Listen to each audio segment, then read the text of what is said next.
Why does the Message teach against wearing earrings? Well, John, so the Message, like the rest of Pentecostalism, is descended from the Higher Life movement. And the Higher Life movement is the basic framework of the holiness and sanctification ideas that was held in early Pentecostalism and then into the Message. But if you actually step back to that movement and you look at how it looked at those things, there wasn't really a specific ban on earrings. There was a ban on jewelry in general. So it's a little bit odd. The way that they would use logic to ban earrings is the same scriptural that they would use to ban all jewelry. So is there a verse in the Bible that says don't wear earrings but do wear wedding rings, right? Like it's not there, right?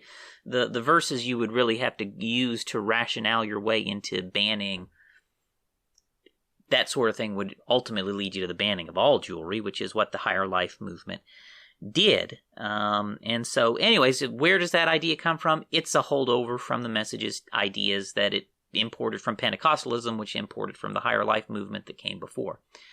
Now, I think one very interesting thing, John, on this topic, which I think is probably worth pointing out here, is that the Message teaches us that we believe the holiness and sanctification teachings of John Wesley. That's not true. The Message does not teach the Wesleyan, the classical Wesleyan version of holiness and sanctification.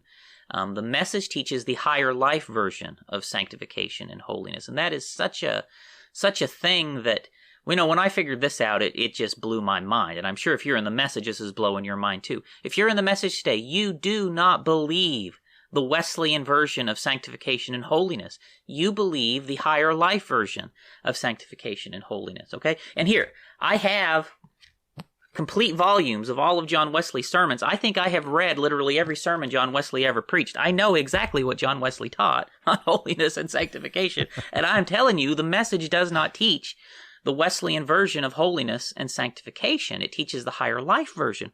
And what happened is, in the roughly the century after John Wesley died, you have the 50, 75 years after he's gone, the Higher Life movement grows out of Wesleyan teachings.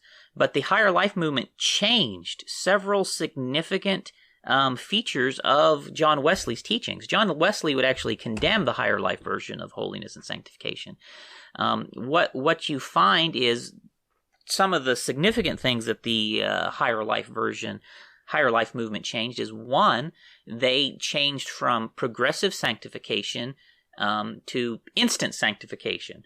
So John Wesley taught, you progressively become more sanctified over time, and then, by the end of your life, you are, as sanctified as you can be. Whereas the Higher Life movement moves into this idea that you're instantly and immediately, fully and totally sanctified, and you live in instant sinless perfection the rest of your life from the moment you're saved, right? That is the Higher Life idea. That is not a teaching of classical Wesleyanism.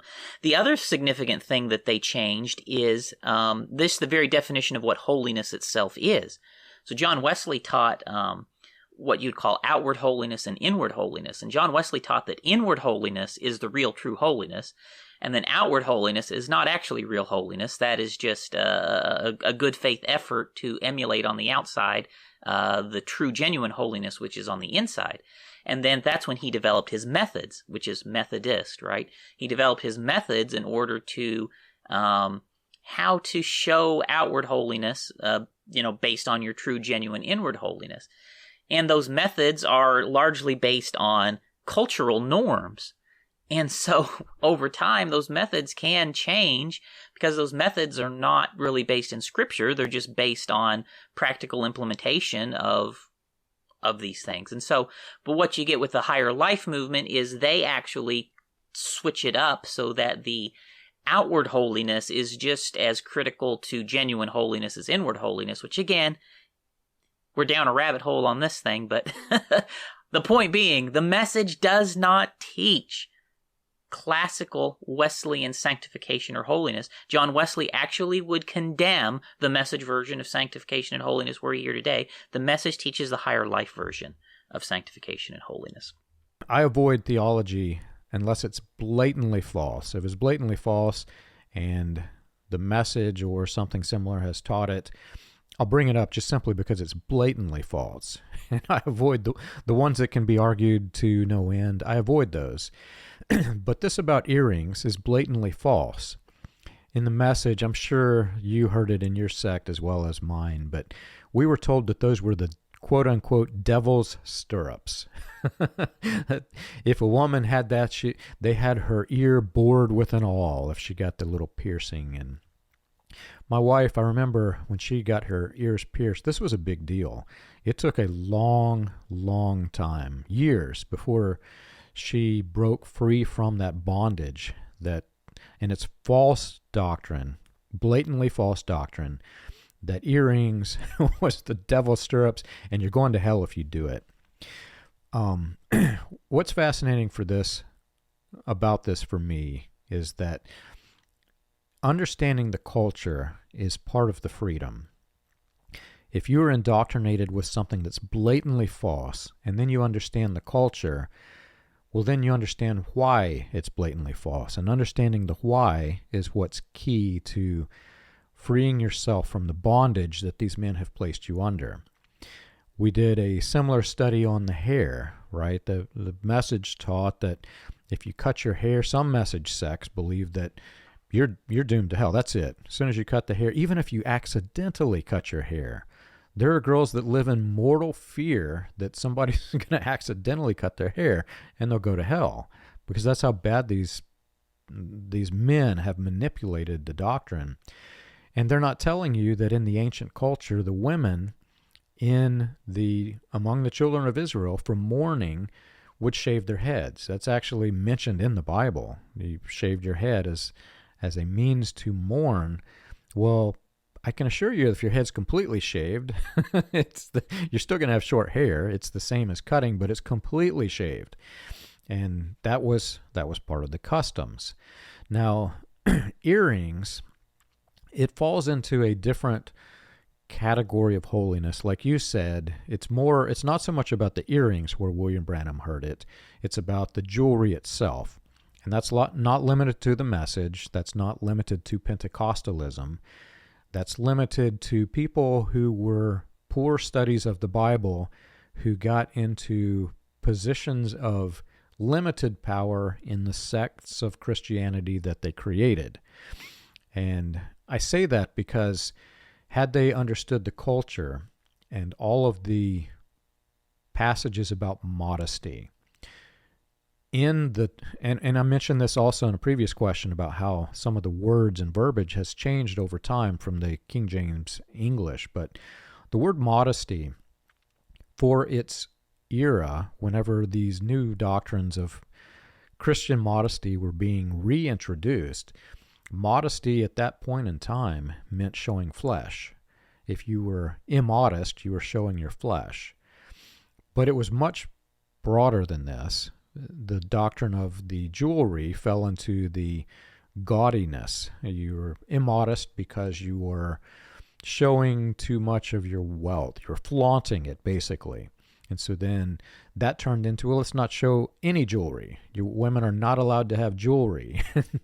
And it's another question for another day about how some of these doctrines are literally designed to control the women specifically, because you don't have too many men wearing a lot of jewelry. For me, this whole thing is undone whenever you understand the difference between the gospel and what is taught in these cults, which is a variation of the law.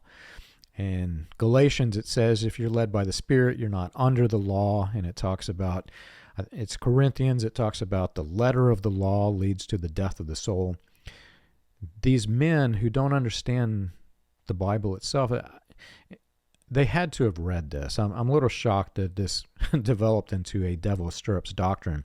If any man who taught that has actually read the Bible, they know that in Ezekiel 16, whenever God is referring to Jerusalem as his bride, it talks about how God adorned his bride to make the bride beautiful. And it says specifically, I put an embroidered dress, so a fancy dress, and sandals on you, and fine leather, so expensive dress. I dressed you in fine linen and covered you with costly garments, so very expensive. I adorned you with jewelry. And it goes on to say, I put bracelets on your arms and a necklace around your neck. So lots of jewelry. And it says, I put a ring in your nose and earrings on your ears and a beautiful crown on your head. You were adorned with gold and silver. Your clothes were of fine linen and costly fabric and embroidered cloth. And it goes on to say, it's talking about anointing with food and honey and oils and all of the ancient custom. The ancient custom at that time, if you were among the very wealthy, it included makeup, it included eye shadows, etc. There were, in the ancient world, there were the sellers of purple. This was a purple dye that they could put on their face. I can't remember who it was. Someone in the New Testament actually was a seller of purple, and that was a dye that they used for makeup. So you've got this fascinating study. But to bring it back in, why does the message teach against wearing earrings? It's because they've taken the modesty doctrines that had transitioned to such that you could not wear jewelry, and then because it's an elitist cult, they want to say that they're better than the other Christians, so they have a better version of modesty.